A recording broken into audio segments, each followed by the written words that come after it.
So here I have another set of data, and I want to find out how many percent is it from this total here. So what should I do? Okay, so you can see that these are the data here, and there is some data that oh, you're carrying from this. All right. Okay, so pause this video, think about it. As for now, I'm going to show you how to do this. So just go to home, click on new measured,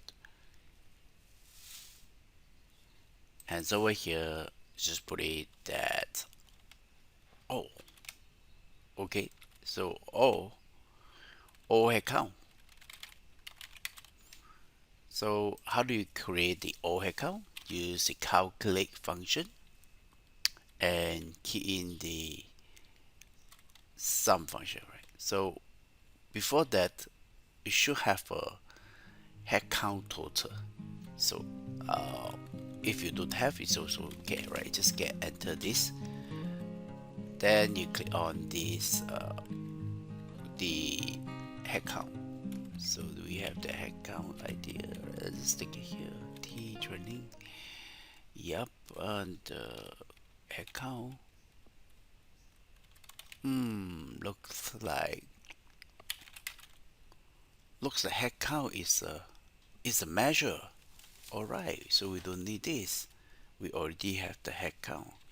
So just call it the head count and comma O, and then T training.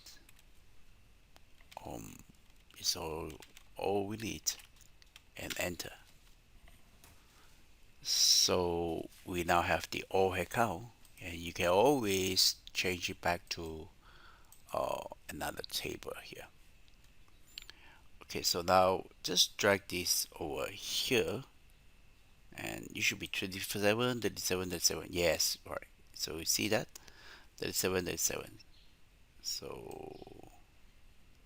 So there you go, right? So that is how you use the calculate function and the ODEX function.